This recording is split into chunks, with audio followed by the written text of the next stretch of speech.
unique promo cards from popular TCGs always have some special appeal for collectors. Not only are these cards in general pretty rare, they also feature most of the time some very unique art. And besides this, the past has learned us that a lot of these special promos also can become very valuable. If you take a look at Pokemon, for example, then the Munch promos that were exclusively released on the Japanese market are a clear example, just as the Pikachu at Grey Felt Hat promo, better known as the Van Gogh Pikachu. These are just a couple of examples of promo cards that not only have very high collectability, but also carry a pretty hefty premium by now and are because of that reason also pretty great investments. This is something that we are not only seeing over the last couple of years, especially the Japanese market is often seeing some very rare promo cards that become highly sought after. Already in the year 1999, the so-called Masaki promos were released on the market, which are by now absolute grails within any Pokemon card collection. Now, not only Pokemon, but also Lorcana and for sure also One Piece are releasing some very special cards on the market. Recently, we of course saw the release of the Musée Grévin Luffy promo, a French exclusive promo card, while in Japan collectors are looking out for the 2026 NatsuComi MetaKira Luffy promo. Now, however, both cards could be very interesting for collectors. It's very important to understand that these cards are not in any way comparable. When I read posts in, for example, some Facebook groups, I see that a lot of collectors are talking about these cards like they have the exact same characteristics, but that's really not the case. Let's take a look at the Musée Grévin Luffy promo at first. This card was given out to the first 50,000 people visiting the Musée Grévin in Paris and France, and every visitor could obtain one copy of this card. Of course, as we've already seen with the Van Gogh Pikachu in the past, a lot of people were eager to get their hands on not one, but multiple copies. And probably by now you also saw the footage of people waiting outside of the museum to immediately buy the promo cards from people that actually enjoyed and visited the beautiful collection of the Musée Grévin. Eventually, and also this is something that we've seen with the Pikachu at Grey Felt Hat promo, the Musée Grévin decided to stop giving out the promo cards and even decided to close its doors because the safety could no longer be guaranteed. Now, I don't want to talk too much about this. The only thing that I can say is, please don't try to harass people and collectors that want to pay a visit to the museum and get the unique promo card for them collection. In fact, it's my opinion that the police should prevent people from waiting at the museum that only do this to obtain as much as these promo cards as possible.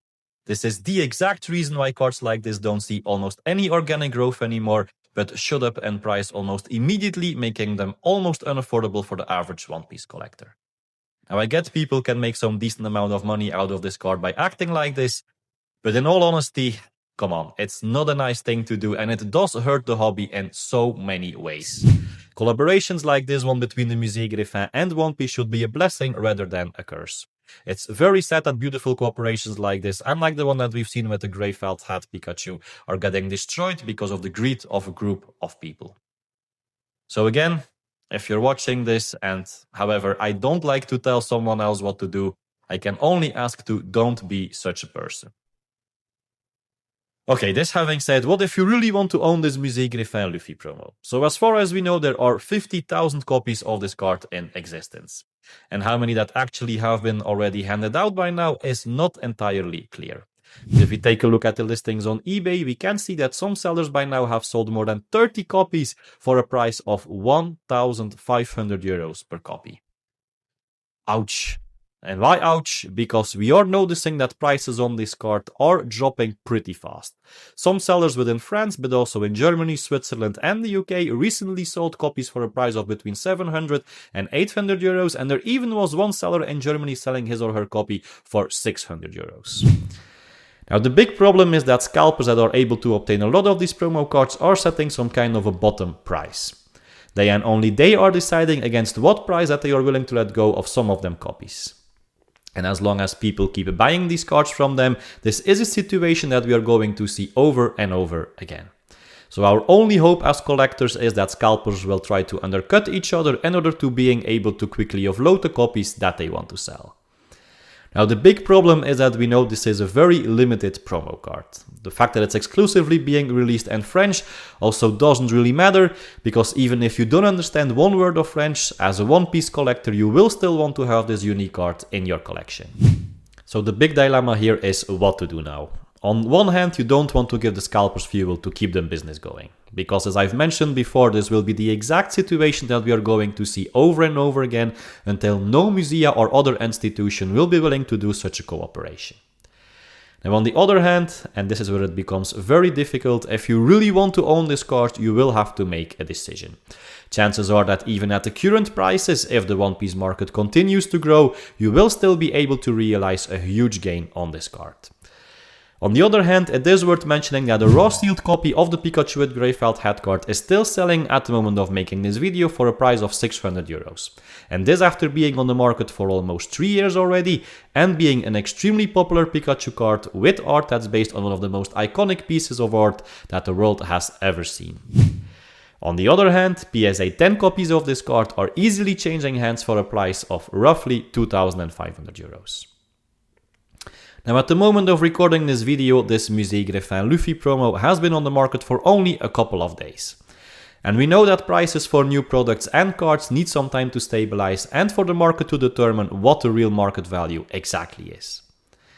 Now I'm not going to tell you what you have to do, nothing in my videos is financial advice, but I can tell you what I've decided to do for myself. Now whenever there is a limited release as this one, I try to determine for myself what's the price I really feel good with spending on this particular item. And when I look back at the moment I bought the Pikachu with grey felt hat, I waited for the market to stabilize and I was able to obtain a raw copy for around 50 euros and a PSA 10 copy for about 150 euros. Now of course, the market circumstances on today are even more difficult than they were in 2023. Also, the Pikachu with grey felt hat has been printed in a lot higher quantities comparing to the Musée Grévin Luffy card. At least that is to be expected at this moment, because we know that the edition size of this card is only 50,000 copies. Now, if you take a closer look at the Pikachu with grey felt hat promo, we see that on today there are already more than 110,000 graded copies in existence at PSA, and I really don't want to know how many still are left to be graded. So I think it's pretty safe to say that the Pikachu with grey felt hat promo is printed in a lot higher quantities comparing to the Musée Grévin Luffy card. Being 100% honest and transparent here, I've decided for myself to wait until the dust settles. Quickly grading the card at PSA for an extra return on investment, as we know a lot of people tend to do these days, also isn't really an option at this moment. So taking everything into consideration, and however I would love to add this card to my collection, I don't, at least at this moment, want to spend more than 600 or 700 euros on this card. Now I personally will get interested the moment that it reaches a price point of around 500 euros, hopefully even less. If it actually will drop to this price, that's something that nobody really knows, but if not, then I guess I have to accept the fact that I will not own this card in my One Piece collection. And another card that potentially deserves your attention as a One Piece collector is the Japanese exclusive NatsuComi MetaKira Luffy card. Now, I'm not going to describe this card as an official promo card because, simply put, it's not. It's important to realize from the start that this card and the Musée Grévin Luffy card are completely different types of collectibles. While the first card is an official promo card from the One Piece TCG from Bandai, this is not the case with the MetaKira card. Now, however, this doesn't necessarily have to say anything about the desirability of the card. It is something that you should keep in mind when you are planning on buying it. Okay, so this having said, this MetaKira Luffy card is of course looking absolutely great. The card has a unique illustration from Ichiro Oda, a metallic foil and a printed reproduction of the signature of Oda. Now, taking all of this into consideration, I can absolutely understand why this card is so appealing to a lot of collectors. But this having said, also for this card, it's very hard to determine what should be the actual market value. Now, I have seen people referring to this card as being similar to the Munch promos that have been released for Pokemon on the Japanese market. And let me start immediately by saying that this is absolutely not the case. Not only is this MetaKira card not an official Bandai TCG card, besides that, it's pretty fair to assume that it will be printed in much higher quantities. However, as a One Piece collector, this absolutely is a card that I want to own in my collection. I don't feel the need to buy it at current prices. When I first watched the eBay listings for this card, I saw it being offered for a price of on average around 100 euros or even more. Now, it's important to understand that this card, however being a limited edition, will be given out for most of the summer. This means a lot more copies will be entering the market in the coming weeks, and now more and more collectors are also understanding this, which is resulting in a significant drop in price. While at first most copies were listed and sold for a price of about 100 euros, by now a lot of sellers are listing this card for a price of between 65 and 75 euros, and I do expect this price to still drop a lot more over the coming weeks and perhaps also months. A couple of sellers in Japan are in fact already listing this card for a price of about 50 euros a piece or less. Now, am I buying this card at this price point? Absolutely not.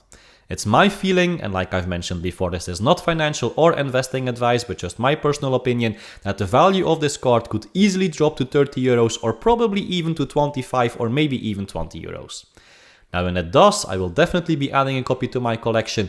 Maybe I will even buy a couple of them, but for now, I will definitely hold off. Now, as I've mentioned in another video I've released about a week ago, it's very important to understand the current state of the market. And I understand that the cards mentioned in this video could be a valuable addition to any One Piece collection, but this having said, it's more important than ever to understand that every card or item that you buy that's heavily overpriced causes you to have a lot less capital available to allocate elsewhere. And besides that, you are also heavily undermining the potential return on investment that could be realized if you are planning on eventually selling that card. So I think a very important piece of advice is to try to understand what the actual current and long-term value and potential of a collectible really is. I think this is a huge advantage that we as collectors have over people that are just interested in quickly flipping items. They don't understand the market, they don't have that kind of gut feeling to determine what the actual value of an item in the short and the long term really is. If as a collector you take a deep dive in the market and you have enough experience with collecting certain cards and or items, this is a feeling that will eventually develop by itself. Now my friends, as always, I hope you found value in this video, and if that's the case, please give this video a like and subscribe to my channel. I would really appreciate that. Now, thank you so much for watching, and I hope to see you again next time. Bye bye.